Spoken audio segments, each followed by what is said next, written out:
रामपाल जी कहते हैं, मृत्यु के बाद आत्मा पहले यमराज के पास जाती है, फिर उसे किसी अन्न या फल में प्रवेश करा दिया जाता है। वही फल कोई व्यक्ति खा लेता है, आत्मा पेट से होकर वीर्य में पहुंचती है और वहीं से नया शरीर बनता है। यह वीडियो आस्था पर हमला नहीं है। इस वीडियो में हम रामपाल जी के इसी दावे को विज्ञान और तर्क से जांचेंगे। रामपाल जी का दावा है कि मृत्यु के बाद जीव धर्मराज के दरबार में जाता है, वहां से उसे अन्न या फल में प्रवेश करा दिया जाता है। कोई मनुष्य वह अन्न या फल खा लेता है, वह जीव पेट से होकर उसके वीर्य में पहुंच जाता है। संभोग के समय वही वीर्य स्त्री के गर्भ में जाता है और वहीं से नए शरीर का निर्माण होता है। यानी रामपाल जी के मॉडल अनुसार आत्मा बराबर कच्चा माल, भोजन बराबर ट्रांसपोर्ट, पेट से वीर्य तक बराबर कन्वेयर बेल्ट। अब जरा ध्यान से देखिए, यह कथन जितना ज्ञान देता है उससे कहीं ज्यादा सवाल पैदा करता है। पहला बुनियादी सवाल, अगर आत्मा अन्न में प्रवेश करती है तो एक फल में एक आत्मा होती है या एक रोटी में 1000 आत्मा? और जब हम सब्जी पकाते हैं तो आत्मा मरती है या उबलती है? और मान लीजिए आत्मा किसी फल में थी, लेकिन खाने वाले ने वही हिस्सा फेंक दिया जिसमें आत्मा थी, तो आत्मा का क्या हुआ? इनमें से एक भी सवाल का जवाब रामपाल जी का ग्रंथ नहीं देता। दूसरा बुनियादी सवाल, पेट से वीर्य तक आत्मा कैसे पहुंची? क्योंकि मानव शरीर में पाचन तंत्र और प्रजनन तंत्र का आपस में कोई रास्ता नहीं है, ना आधुनिक विज्ञान में ना आयुर्वेद में। यहाँ सूक्ष्म शरीर का बहाना भी नहीं चलता, क्योंकि अगर सूक्ष्म शरीर कहीं भी जा सकता है तो अन्न की जरूरत ही क्या थी? और अगर आत्मा पेट में पहुंच गई तो क्या उस वक्त उसे चेतना रहती है कि अब मुझे वीर्य में जाना है? या ये सब कोई ऑटोमेटिक सिस्टम है? इस पर भी पूरा सन्नाटा। सच ये है, ये सोच मध्यकालीन अज्ञान से भी नीचे की है।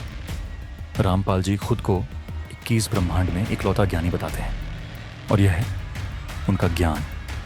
अगर कोई सच में ज्ञानी होता तो या तो इसे प्रतीकात्मक भाषा कहता या ऐसे मूर्खतापूर्ण विवरण को रूपक बताता, लेकिन यहाँ इसे शाब्दिक सत्य की तरह परोसा गया है और अनुयायी इसे ज्ञान मान रहे हैं।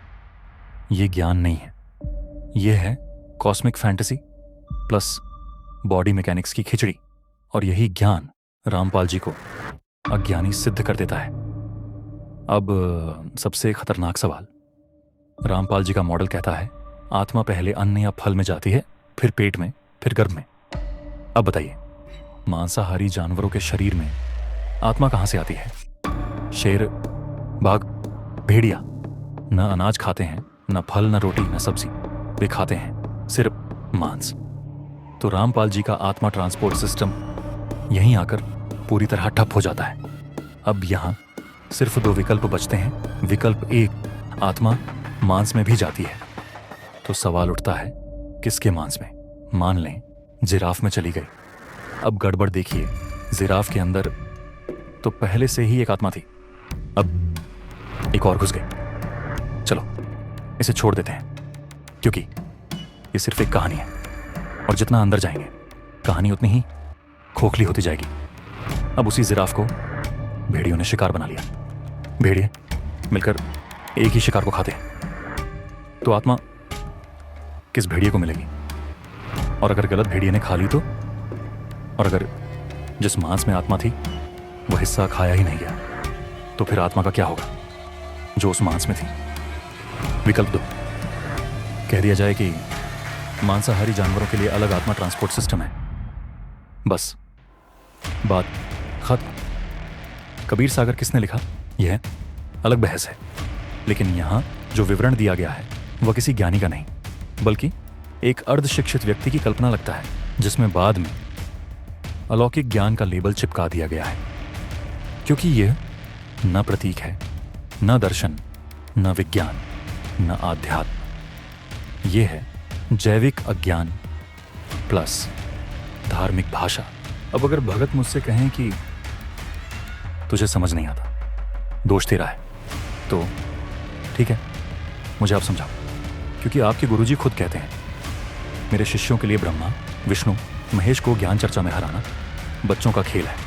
दास गदगद हो जाता है कि दास के द्वारा दिए गए ज्ञान से परमात्मा के बच्चे रंगे जा चुके हैं।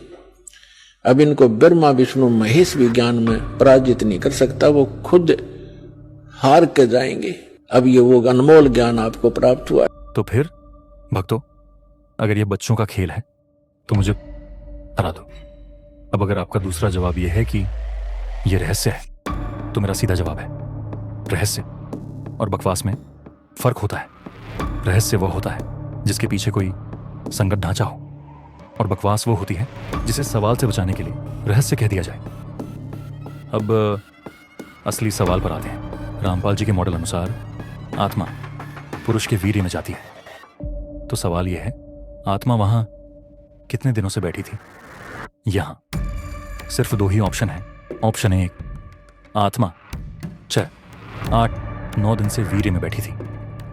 तो यहां समस्या देखिए, वीर्य कोई गोदाम नहीं है, वह शरीर द्वारा लगातार बनता है और अवशोषित होता है। यानी जो वीर्य नष्ट हो गया, उसमें बैठी आत्मा का क्या हुआ?